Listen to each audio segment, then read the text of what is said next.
विश्व रत्न डॉक्टर बाबा साहब भीमराव अंबेडकर की वो कौन सी डिग्री है जो भारत में पिछले कई दशकों से बाबा साहब भीमराव अंबेडकर के बाद अब तक कोई हासिल न कर सका। क्या आप जानते हैं डॉक्टर BR अम्बेडकर ने कितनी डिग्रियां हासिल की है? उनकी प्रथम कक्षा की पढ़ाई से लेकर उन तमाम रिकॉर्ड ब्रेक डिग्रियों की जानकारी देखने के लिए वीडियो को अंत तक जरूर देखें।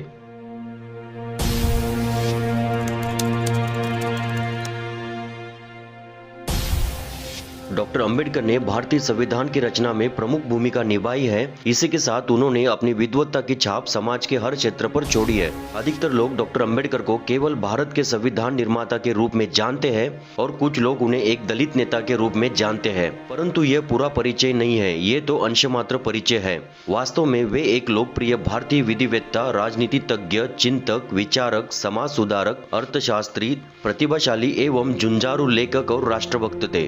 राष्ट्र निर्माताओं की सूची में डॉक्टर अंबेडकर का नाम प्रथम आता है क्योंकि उन्होंने राष्ट्र की नींव में सभी सामाजिक समूहों के अधिकार को सुनिश्चित किया। उनका विशेष जोर भारतीय महिलाएं एवं पिछड़े वर्गों के अधिकार पर था।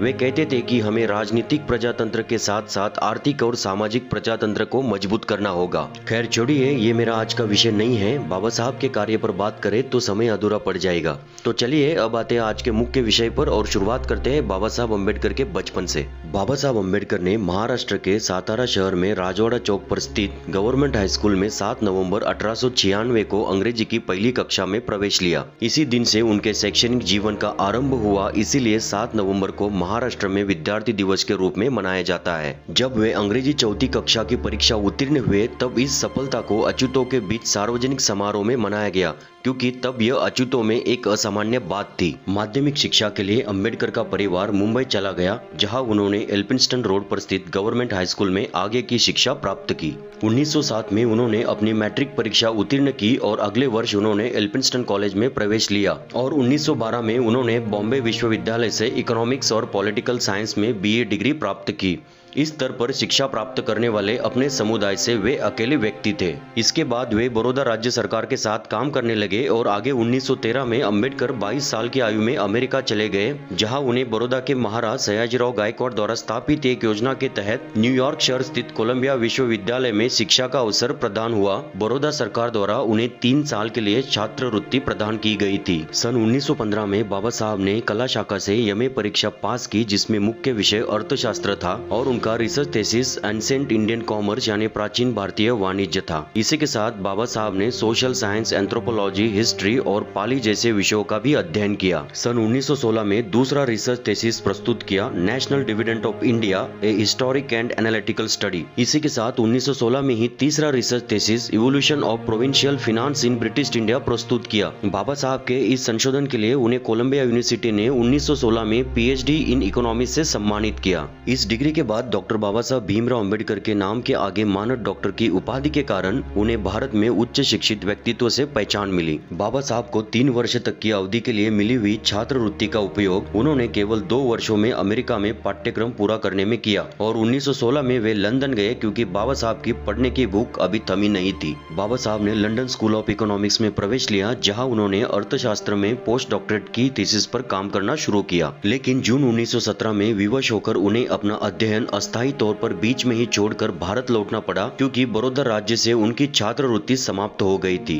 उन्हें 4 साल के भीतर अपना थीसिस पूर्ण करने के लिए लंदन लौटने की अनुमति मिली। बाबा साहब की पढ़ने की भूख खत्म नहीं हुई थी, वो और आगे पढ़ना चाहते थे। बड़ौदा राज्य के सेना सचिव के रूप में काम करते हुए अपने जीवन में अचानक फिर से आए हुए भेदभाव के कारण डॉक्टर भीमराव अंबेडकर निराश हो गए और अपनी नौकरी छोड़कर मुंबई के Sydenham college of commerce and economics में बतौर इकोनॉमिक्स के प्रोफेसर के रूप में काम करने लगे। आगे की पढ़ाई के लिए कुछ पैसों की बचत की। इसी के साथ 1920 में कोल्हापुर के शाहू महाराज के सहयोग से वो एक बार फिर से इंग्लैंड वापस जाने में सफल हो पाए। 1921 में एक और प्रबंध, provincial decentralisation of imperial finance in British India, यानी ब्रिटिश भारत में शाही अर्थव्यवस्था का प्रांतीय विकेंद्रीकरण को प्रस्तुत किया। इस विशेष कार्य के लिए उन्हें MSc इन इकोनॉमिक्स की डिग्री प्रदान की गई। अब बाबा साहब ने अपना संपूर्ण ध्यान पोस्ट डॉक्टरेट पर लगा दिया। बाबा साहब जानते थे कि भारत में सामाजिक कार्य के लिए कायदे कानून पर पकड़ होनी चाहिए। इसीलिए उन्होंने लंदन के ग्रेस इन कॉलेज में बैरिस्टर की पार्ट टाइम पढ़ाई के लिए एडमिशन लिया। 1922 में उन्हें ग्रेस इन कॉलेज ने बार एट लॉ की डिग्री प्रदान की और उन्हें ब्रिटिश बार में बैरिस्टर के रूप में प्रवेश मिल गया। हालांकि ज्यादातर लोग बाबा साहब को बैरिस्टर के पेशे से ही जानते हैं, लेकिन बैरिस्टर की डिग्री बाबा साहब ने अर्थशास्त्र के पढ़ाई के साथ पार्ट टाइम हासिल की हुई डिग्री है। वैसे तो 1922 में ही बाबा साहब ने पोस्ट डॉक्टरेट के लिए प्रबंध प्रस्तुत किया, द प्रॉब्लम ऑफ रूपी, its origin and its solution, यानी रुपयों की समस्या, इसकी उत्पत्ति और इसका समाधान, जिसमें अंग्रेजों की गलत आर्थिक नीतियों पर आक्रामक हमला किया और इसी के कारण उनके प्रबंध को मान्यता नहीं मिली। लेकिन बाबा साहब की विद्वत्ता के सामने हार मानते हुए उन्हें अगले साल 1923 में इकोनॉमिक्स में डॉक्टर ऑफ साइंस की डिग्री से सम्मानित किया गया। अध्ययन पूर्ण कर भारत वापस लौटते हुए भीमराव अंबेडकर 3 महीने जर्मनी में रुके, जहां बॉन विश्वविद्यालय में उन्होंने अर्थशास्त्र का अध्ययन किया। अब बाबा Saheb Bhimrao Ambedkar BA, MA, PhD, MSc, DSc और बार एट लॉ जैसे 6 डिग्रियों के साथ भारत के सबसे प्रतिभाशाली विद्वान बन गए थे।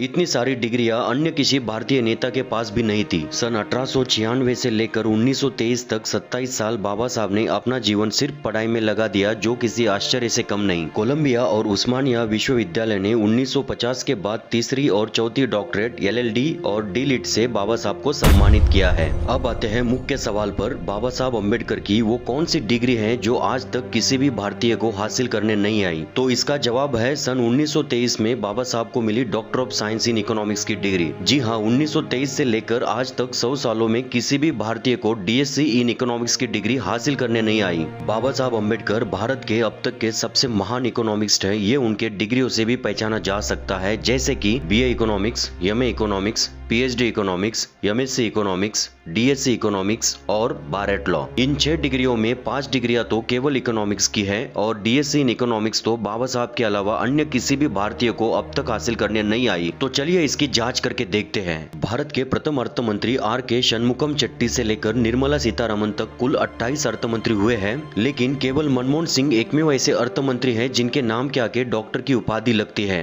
यानी आप समझ ही गए होंगे कि 28 में से 27 अर्थ मंत्री ऐसे हुए जिनका क्वालिफिकेशन PhD इन इकोनॉमिक्स तक नहीं है। इसमें कोई शक नहीं कि डॉक्टर मनमोहन सिंह का नाम भारत के बड़े अर्थशास्त्रियों में आता है और उनका क्वालिफिकेशन ऑक्सफोर्ड यूनिवर्सिटी से PhD इन इकोनॉमिक्स है, लेकिन DSc नहीं है। एक और भारतीय अर्थतज्ञ है अमर्त्य सेन, जिन्हें नोबेल प्राइज तक मिला है और उनका क्वालिफिकेशन भी केवल PhD in economics from Cambridge university है, DSc नहीं है। भारत में इकोनॉमिक्स में सबसे बड़ी पोस्ट भारतीय रिजर्व बैंक के गवर्नर की मानी जाती है। रिजर्व बैंक के प्रथम गवर्नर सर ओसबोर्न स्मिथ से लेकर शक्तिकांत दास तक कुल 25 गवर्नर हुए हैं। शुरुआती दौर में ज्यादातर गवर्नर इंडियन सिविल सर्विस पास भारतीय ही बनते थे, लेकिन 1977 में डॉक्टर I.G. पटेल प्रथम PhD होल्डर रिजर्व बैंक के गवर्नर बने। इसके बाद 11 गवर्नर ऐसे हुए जिनके नाम के आगे डॉक्टर की उपाधि लगती है, लेकिन उन सभी गवर्नर का क्वालिफिकेशन भी केवल PhD इन इकोनॉमिक्स है। 25वें गवर्नर शक्तिकांत दास का क्वालिफिकेशन तो मास्टर इन इकोनॉमिक्स तक नहीं है, वे इतिहास के मास्टर ऑनर्स हैं। प्लानिंग कमीशन ऑफ इंडिया के अब तक कुल 25 डेप्यूटी चेयरमैन हुए हैं, लेकिन इनमें से किसी का भी qualification doctor of science in economics नहीं है। सन 1923 में बाबा साहब अम्बेडकर ने डॉक्टर ऑफ साइंस की डिग्री हासिल की, जो केवल उनके नाम पर दर्ज है,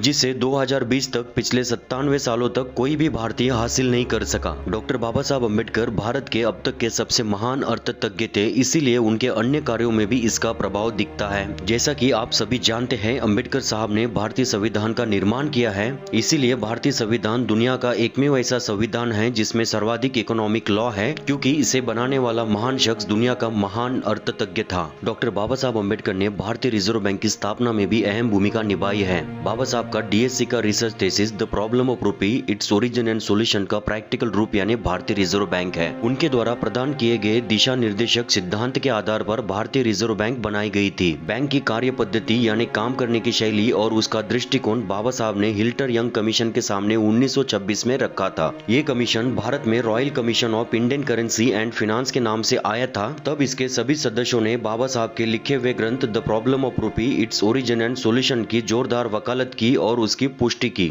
ब्रिटिशों की वैधानिक सभा ने इसे कानून का स्वरूप देते हुए भारतीय रिजर्व बैंक अधिनियम 1934 का नाम दिया। लेकिन अफसोस इस बात का है, ज्यादातर इतिहासकार और नेता बाबा साहब भीमराव अम्बेडकर को केवल दलितों के नेता के रूप में प्रचारित करते हैं।